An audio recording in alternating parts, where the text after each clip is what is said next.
What is happening, and welcome to another Photography Talk episode 176. Now, friends, this week, Canon is in the news this week for two significant developments. Now, first, we're going to talk about big new Canon lens that provides an extended range and better functionality than the current RF mount telephoto lenses.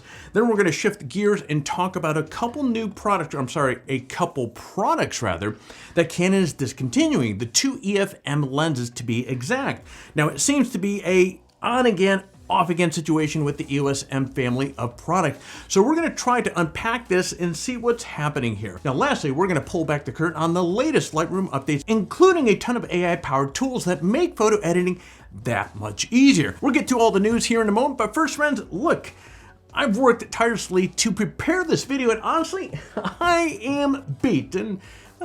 All kidding aside, it takes a lot of effort to create these videos. So if what I discussed today really resonates with you, do me a favor, go down below, visit the like button, and give it a quick little tap or click. And while you're there, consider hitting the subscribe button and dropping a comment as well. And to show my intense appreciation for this gesture, I'd like to share a completely non-embarrassing photo of myself from a few years back. You are welcome, friend. Now, let's get on to this week's headlines. Now, if you shoot with a Canon RF mounted camera and have been waiting for a big telephoto zoom lens, friend, the wait is over. Now, the recently announced RF 100-300mm 2.8L EOS M lens is designed for professional use and offers unparalleled image quality and speed in a somewhat lightweight body. Now, many of us, let's be real here, we have a 7200 zoom in our camera bags as part of the holy trinity of lenses, but the 100-300 zoom offers much greater reach than the 7200, while at the same time providing more flexibility than the EF mount 300 prime lens that is so popular with Canon DSLR shooters. Now, speaking of the EF 300mm lens, the new 100-300 RF lens is only slightly heavier.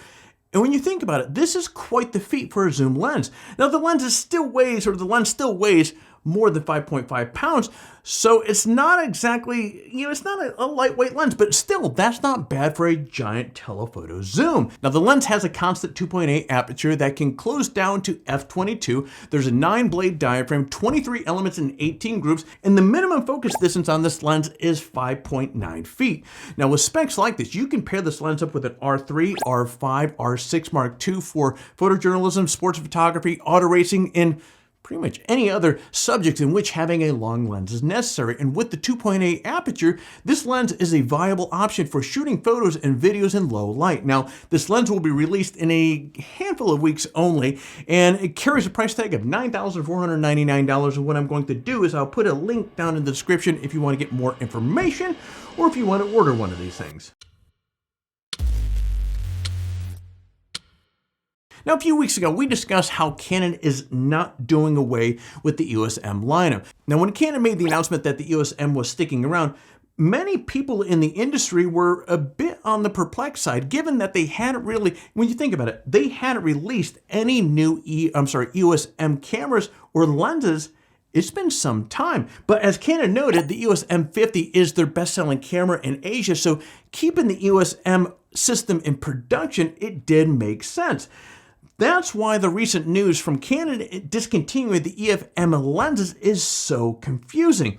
Canon is giving the EF M 55-200, that's a 4.5, 6.3 IS, and the EF M 18-150, 3.5 to 6.3 IS STM DX, meaning that all the folks that are still buying the EOS M cameras have fewer lens options to choose from.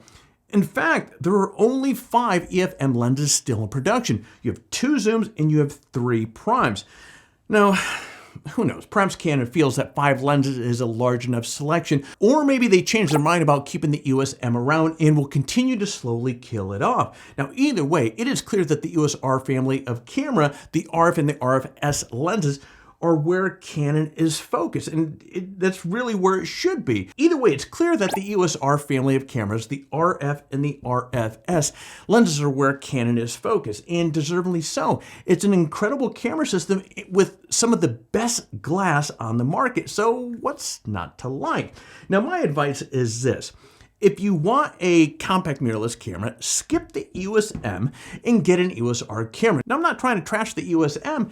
I had one of these not too long ago, and it was a fantastic camera. But the future is clearly with the EOS R family. So by going with the EOS R class of camera here, or that category, you're future-proofing your camera bag just a little bit longer. AI is everywhere in photography these days, and regardless of whether what you think of it, good or bad, it's going to become a more common thing in the oncoming years. Now, as evidence of that, Adobe has juiced up the AI in Lightroom with tons of fancy new features. For example, Lightroom now has a denoise AI function that removes noise from images shot in low light situations with high ISO. Now, this feature works with a single click and is currently available for raw images. Now, support for other image file types is forthcoming. Another noteworthy AI feature is the addition of more AI mask options for portraiture. So now AI in Lightroom can make much more precise edits to features like facial hair and clothing. You can choose or change color of clothing, for example, or change the color or brightness of a subject's facial hair with far greater ease. Now, another new feature includes new adaptive presets for portraits, black and white video options, and improved masking features. In other words, Adobe isn't messing around and wants AI to be a much more important component in the editing experience. Now, the list of new features goes on and on, so if you want a complete rundown of what's available, I'm going to put a link in the description with that as well. And friends, that is it for the news this week. Let's shift gears and talk about our current giveaway. We have 3 excellent prizes up for the grab this month. We have a Vanguard Veo adapter R48GY. We have a Desk Lab portable monitor, and of course, the $100 Amazon gift card. Now, as always, entering the giveaway is really simple. Step 1, well, you gotta like this video and subscribe to the channel. Step 2, leave a comment below. In fact, the more of our videos that you watch and leave a comment on, the more chance that you have to win. So by all means, get watching some of our other videos and leave some comments. Step 3, register on Photography Talk and introduce yourself in the forum. Now, if you registered on the site already during one of the last giveaways, you're still eligible to win. But as I keep saying over and over again, swinging by, say hello, we would love to see you, and that is it. For complete details on the giveaway, including how to register on Photography Talk or how to say hello in the forum, check out the description below. Good luck, and one last thing, if you enjoy this sort of content, be sure to head over to Photography Talk, sign up for an account. Friend, it's free to do so, and it's going to give you access to literally thousands of photography-related articles on the site, including news articles about camera gear, photography tutorials, and much, much more. So take a moment, sign up for an account, and get access to material that will help you take your best shot. And friends, that is officially, that's officially all I have here for you today. This was, as always, it's an honor getting in front of you folks. I love doing these episodes every single week. Wow, 176 episodes. That is pretty darn cool, and I appreciate your ongoing support. And you may say, well, Alex, what do you mean? Well, the fact that you're taking time out of your schedule watching this video is supporting our channel, because it really does help out. And speaking of which, if you don't mind, do all that YouTube stuff, the like, subscribe, and hit all notifications so we get to see more of you. But friends, that is officially all I have for you, so I'm going to be shutting off these cameras. You get out there, stay healthy, and take your best shot.